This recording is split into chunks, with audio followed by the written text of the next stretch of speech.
Déjà le 10e conseil de lecture confiné, faute de nouveautés, nous parlons ensemble des sorties qui ont eu lieu ces derniers mois, en 2020 et même avant, pour certains titres, des titres qu'on a envie de redécouvrir, qu'on a envie de remettre en lumière, parce que l'actualité pousse, les titres poussent, une actualité en pousse une autre, voilà, c'est ce que je voulais dire, excusez-moi, les idées s'entremêlent dans mon cerveau, et c'est vrai que du coup, on a envie de redécouvrir certains titres, peut-être parce qu'on les a à la maison, donc peut-être que ça va vous donner envie de les relire, et peut-être que le jour où ce titre-là en particulier est sorti, il y avait plein d'autres choses à acheter, et que comme on a tous un budget limité, et que forcément on ne prend pas tout, et donc du coup, c'est peut-être l'occasion, ensemble, de redécouvrir un titre. Alors 3 titres aujourd'hui, avec un énorme coup de cœur, je vous en avais parlé lors du premier confinement, c'est l'intégrale Next Wave en Deluxe, la série en 12 parties de Warren Ellis et Stuart Immonen. Stuart Immonen, le caméléon, qui change de style à chaque projet et qui avait un style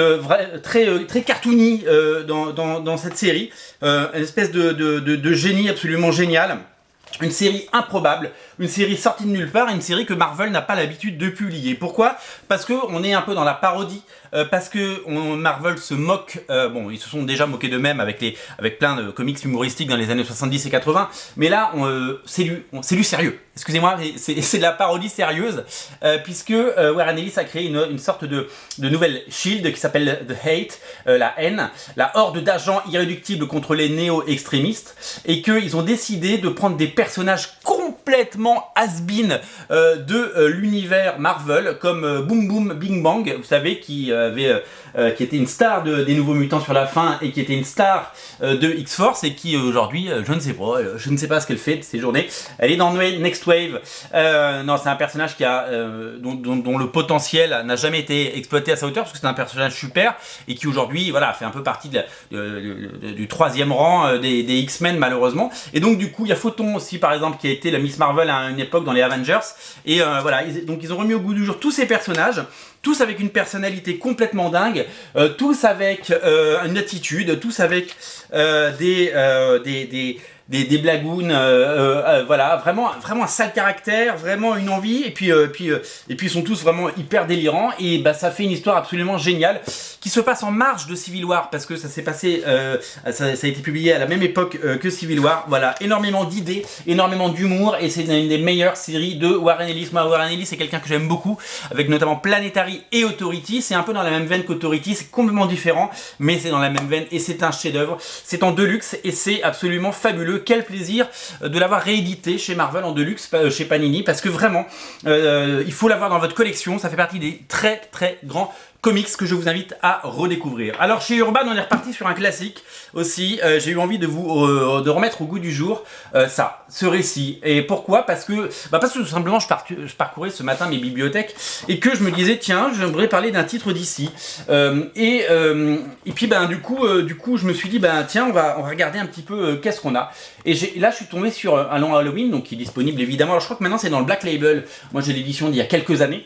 Mais qu'importe le flacon pourvu qu'on ait l'ivresse. Un long Halloween, c'est un titre qui a révolutionné au début des années 2000, fin 90, début 2000, les comics. Une histoire en 13 parties sur une année, en temps réel.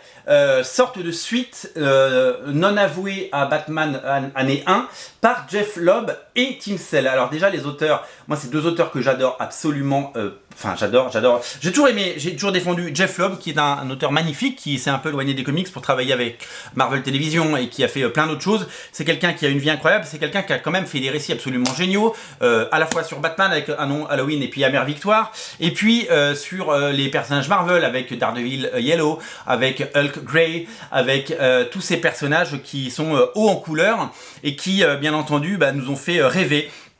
Ça c'est vraiment des histoires qui resteront pour moi, et puis j'ai aimé ce qu'il a fait en comics plus mainstream, sur des Hulk, sur des séries où il était scénariste comme ça, sur les Avengers, sur Superman. Voilà, moi j'ai vraiment toujours aimé ce scénariste. Je trouve qu'il a un talent, et je trouve qu'il a une sensibilité que les autres n'ont pas. Et puis Tim Sale, c'est vraiment un auteur à part entière. C'est des gens qu'on voit moins dans les comics de nos jours, mais leurs chefs-d'œuvre, ils les ont déjà fait, ils sont derrière eux, et leur légende, elle est déjà écrite.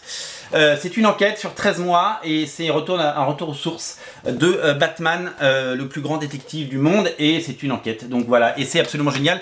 Tous les personnages de DC Comics vont faire leur apparition. C'est sous fond de mafia, c'est vraiment très bien mené, c'est vraiment très bien foutu, et c'est vraiment un des super comics à lire et à découvrir. Je vous invite à craquer pour ça si vous ne l'avez jamais lu. C'est vraiment un des chefs-d'œuvre et j'en ai rarement parlé. Je crois que je ne sais même pas si j'en ai déjà parlé.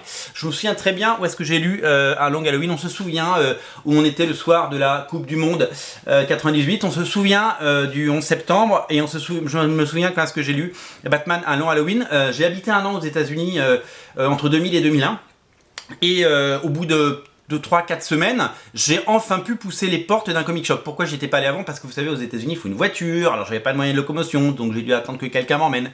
Et je suis arrivé dans une boutique, j'ai pris quelques comics à la nouveauté, comme si, là, ça et là, et puis j'avais une envie de consommer, quoi. J'avais envie de me dire, je ne sais pas quand sera la prochaine fois que je pourrais y retourner, parce que je n'étais pas véhiculé. Après j'ai acheté une voiture pourrie qui m'a coûté une fortune en réparation, je vous en raconterai ça dans mes mémoires. J'ai pris Batman à un long Halloween en anglais à l'époque en TPB, une version dégueulasse.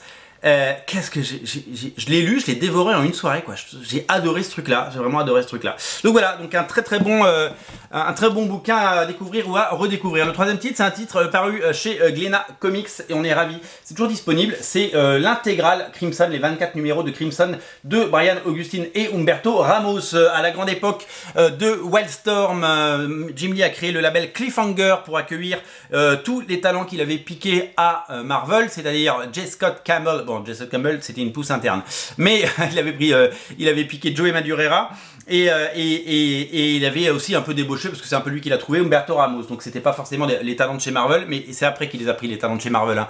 Carlos Pacheco, évidemment, Lénine Francissiou, évidemment. Il y avait eu qui d'autre? Il y avait Chris Bacalo, ouais, Steampunk, qu'est-ce que c'était bien ce truc là. Et donc Humberto Ramos a lancé Crimson, une série qui a été la série la plus régulière, puisque les autres, vous le savez, ont eu du mal à exister. Une série de vampires, un anti-Buffy. Alors j'ai rien contre Buffy, mais c'était une version masculine de Buffy, et une version beaucoup plus dark et beaucoup plus sombre et moins comédie que Buffy. Une série géniale qui suit un jeune qui s'appelle Alex Elder qui se fait mordre un soir dans Central Park par des vampires et qui devient lui-même un vampire et qui va devoir cohabiter dans un monde. Il va découvrir que la Terre est peuplée pas que d'humains et pas que de gens gentils. C'est vraiment la série qui a fait d'Humberto Ramos le talent et le génie qu'il est aujourd'hui, la méga star, et c'est là qu'il a explosé. Son style au départ est très comme dans ses premiers épisodes de Gen 13 ou Deviate, c'est-à-dire que c'est très spécial, des grosses mains, des gros pieds, un style vraiment, mais moi j'adore, hein, les dessins sortent des pages, et puis ça s'agit entre guillemets de page en page, et pour arriver à un style beaucoup plus entre guillemets mainstream, et surtout le style qu'on lui connaît aujourd'hui, qui a fait sa marque de fabrique, son talent, son génie, sa gloire et sa fortune. Voilà, 3 titres à découvrir sur originalcomics.fr et on se retrouve demain pour plein d'autres titres encore plus chouettes et encore plus chaleureux. Voilà, à très vite, salut.